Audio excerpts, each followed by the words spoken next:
Welcome to this week's edition of More Insights and Strategy Game Time Tech. We're on, Mel, what do you think, episode like 7 or something like that? But Melanie Brue and myself, Robert Kramer, we're joined by Anshel Sag. Welcome everybody. This is a show where we talk a little bit about sports technology. So, team, we're here, but we got a little disclaimer. The show is for information and entertainment purposes. We hope to entertain you with our sports technology discussions about baseball, apropos with the St. Louis Cardinals, going to win the division this year. We will discuss publicly traded companies on the show, but its contents should only be taken for investment. So purposes, advice, not investment purposes, but advice only. Sorry about that. I botched that. But, entertainment only. Invest in the Cardinals. They're going to win Meaning buy tickets, not stock. Exactly. So Tony Gwynn's on the line here, and he is in San Diego, and Melanie Brue is in. What do you think? Well, you're on the field actually. I am on the field, which is where I am quite often. Here I am. I'm actually in Texas. We're going to be talking about Texas, a different part of Texas, but I happen to be in Round Rock, Texas, at a 18U baseball game, but. And I'm not wearing a baseball hat because I just came back from Wimbledon, if I haven't mentioned that like 75 times yet. So I've got my Wimbledon hat on. But I am on a baseball field, and I'm on a baseball field quite often, which is why this topic is pretty important to me. But we're going to be talking about that. So I'll let you introduce that, and I'm going to mute because we got some crowds going wild here. No, it's great. I think, briefly, there's a lot going on with baseball and sports technology. All-Star Games coming up, right, Anshel? And, these stadiums, they're equipped with great technology. What's also interesting is the difference between the older stadiums and the newer stadiums. And is that a component of when they decide to do construction? And then what do these new stadiums have? And what are some of the companies that we do business with? What is their role? So maybe shoot that over to Anshel. What do you think about that? Sure. So I think, when you look at new stadiums, obviously, first and foremost, they're being built for 5G, but also they're building them with Wi-Fi 6. So it's a blend of 5G and Wi-Fi. Are they putting the wires? Where do those go? Are they like? Oh, it's they're running them through conduits, right? They build under the seats and everything. Yeah, they pre-built these stadiums with conduits in mind for connectivity. I've actually been to a fairly new stadium, Snapdragon Stadium over in San Diego. That one was obviously heavily influenced by Qualcomm. But you have a lot of different companies involved in these builds because you also have neutral hosts who are involved, and their job is to kind of like carry the network traffic for all carriers and then split that out.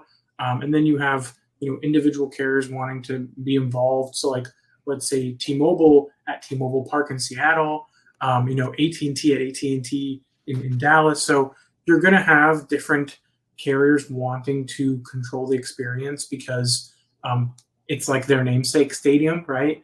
But then you have Verizon, who has those partnerships with NHL and the NFL, and they're in every NFL stadium, and I believe they're in every NHL stadium as well. So at this point, most stadiums are fairly good.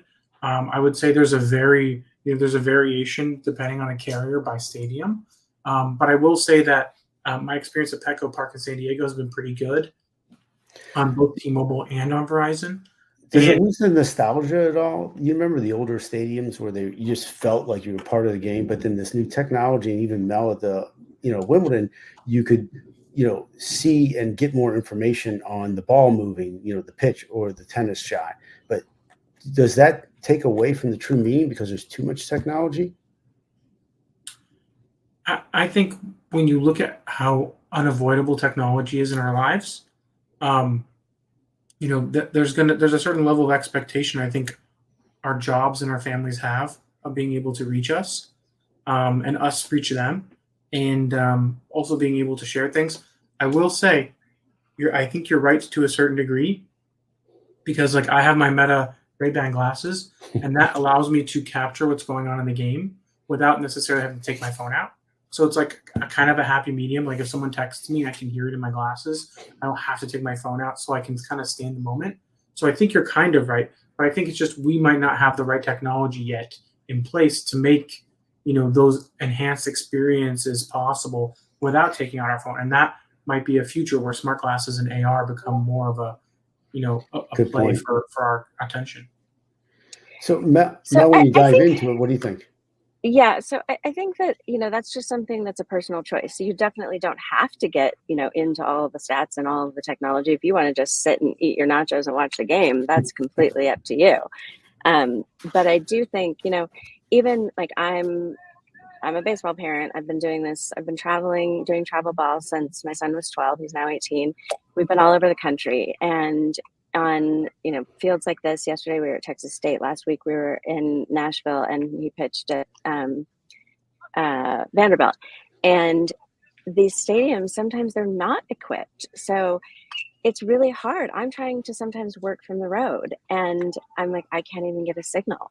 And so when I am at a stadium where I can get a signal, where I can actually do my work from the road, or I can, if I'm just on a Friday night game where, we're in another city and we go to an MLB game, I can like share that on social media, or, my kid can share that on social media, or whatever. He's more likely to do that than I am. But I also want to back up just a second and say, like, we're kind of talking specifically right now about the MLB All-Star Game. And it is here next week in Texas, in Arlington. Texas Rangers, new stadium. Yes. And, T-Mobile, which we know very well and Anshel works very closely with, is doing some major upgrades to the area in Arlington, in and around the stadium, some temporary, some permanent, to really upgrade that. But I think the second thing that's important on that is that it is right next door to the AT&T Stadium, which is where the Cowboys play. And that stadium will be hosting 6 of the World Cup games in 2026. So not only is the stadium, but the city of Arlington using this as sort of a testing ground for what kind of technology upgrades they need in terms of infrastructure across the city. It is infamously not great in terms of transportation. I think that's why they didn't get the bid to be the host for the World Cup finals. But it's a really fantastic area for, if you stay there, there's a bunch of hotels, there's like a bunch of bars, bunch of restaurants, it's kid friendly. But I think, so from your perspective, Anshel, like, what are the things that need to happen from a temporary perspective to handle these amounts of massive crowds that are going to be temporary? And then what are the long-term upgrades that need to happen? Because I think once Arlington proves to the world that there are these 2 stadiums right next door to each other that can host, and then there are hotels being built, there's all this infrastructure happening within the city, that this could end up being a huge destination for sporting events to come without really much other, else that has to happen. So interested in your thoughts on that from a T-Mobile perspective, but then also just a general kind of infrastructure perspective. Yeah, so I kind of looked into what T-Mobile has done and what they will do. They claim that they have 100% 5G coverage inside Globe Life Field. So they've upgraded that, and then they added. So T-Mobile's network is a ultra capacity network, so it's like a mid-band 2.5 gigahertz. But they also have licenses for millimeter wave, which is what Verizon kind of anchors their 5G network on. That's having both of those together is really important, because millimeter wave and mid-band give you enough capacity to handle the deluge of data. And having more millimeter wave allows you to fit more customers per megahertz and get them off the network quickly. They said that their peak downloads are going to be 1.6 gigabits per second during the game, and 100 megabits up. So you'll be able to upload content as well as download content. And they said a bunch of venues have been upgraded as well permanently. And they said that they will have 99% coverage of their mid-band network in the city of Arlington. So they have upgraded the entire city to a much more robust network permanently. And that makes sense, because if there's going to be more events held in this area because of these 2 new stadiums, well, 1 new stadium and relatively new stadium, they're going to need to have that kind of capacity in place. Now, the temporary stuff, those are known as cows and colts, which are cell on wheels and someone like truck. And those are kind of like, they're like spots where you go and figure out where do you have like a weakness, and you just add more capacity in that little spot. That's basically what those trucks do, and those are the temporary thing. You know, those will be around for maybe a week or two at most. But they have to figure out where their coverage gaps are, or where their capacity is the weakest. And usually they put these, you know, at concerts when they know that there's going to be a lot of people in a small area. So they're going to probably figure out where do people congregate the most in these stadiums and around the stadiums, and put those colts and those cows in those areas. That's pretty cool. But so as you move on from that, Mel, do you want to talk a little bit about some of the technology that this can be taken advantage of at the All-Star Game? Because I think that's really cool. So the stadium, I think, is the infrastructure to get it, right? And that's fantastic. And not a lot of cities can get it. And Mel, what you said about the soccer matches is a big deal too, because that infrastructure is a big deal that Anshel's talking about. But I think the All-Star Game will release some really showcase some new technologies. And, you know, as far as some of the things that you saw at Wimbledon, but also like the player performance and some of the instant replay, but the electronic strike zone, you know, they're planning on releasing that. Maybe they said, I'm not sure. So Anshel, kind of going back to that traditional, you know, nostalgic, you know, when the umpire makes a bad call and everybody gets mad. Do we still want that, or do we want to? Does this technology ruin the game? So I'll say they're deploying a lot of different things. One of those things is they're going to do 5G batting practice again. So they're going to have somebody wearing like a helmet with a camera on it, and they'll be live streaming that perspective as one of the camera angles. But on top of that, to your point, 5G automated balls and strikes, that's only going to happen during the All-Star Futures game. But that's something that's actually coming in from the minor league as something that they've already been testing. And it uses T-Mobile's 5G advanced network solution. So it's like their private network technology that blends their public and private network together. And that has to be super low latency and ultra fast, because it has to be able to, you know, read those results, send them to the servers, and retrieve them quickly. And that's going to be a really good test for T-Mobile's network. And I think it will also maybe show the rest of the MLB that it's possible. And then, you know, there's going to be an enhanced accessibility so that visually impaired people will be able to experience baseball like they've never been able to before. That's fantastic. And then they're also going to improve access. So like they're going to actually make it easier for people to just do facial scans again in the stadium.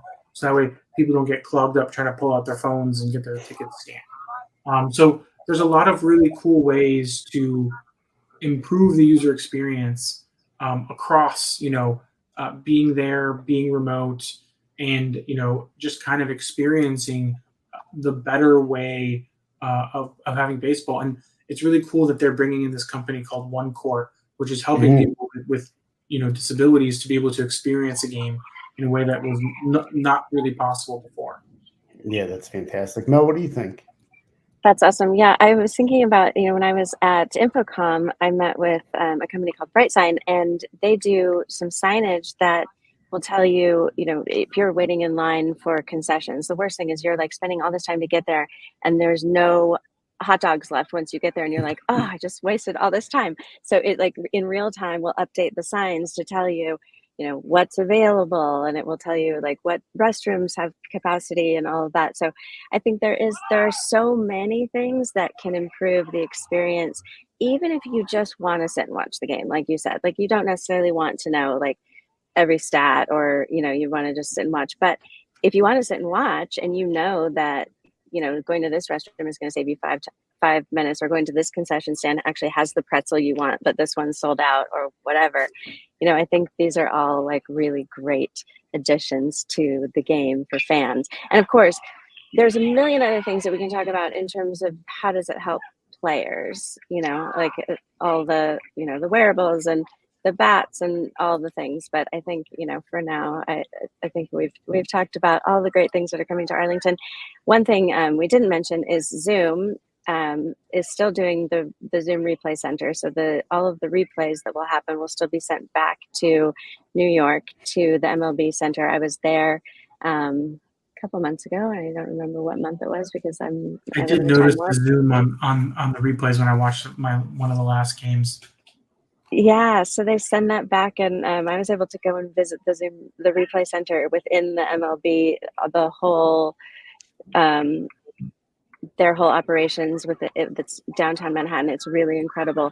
So they'll be doing that at the game. So there's just a lot of technology that goes into even just operating these games, and I'm really excited to see it all happen. We've got a couple of really good. So Anshel's a Padres fan. I'm also a Padres fan. Both of us are from San Diego. So we got some Padres players that are playing, and I'm excited to watch it.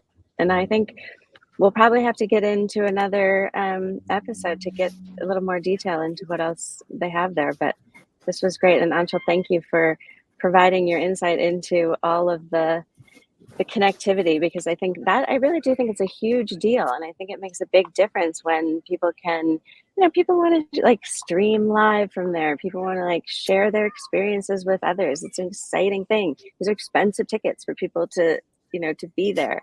And so, and, of course, there's the safety element of it, too. God forbid something happens, people need to be able to communicate to people. So.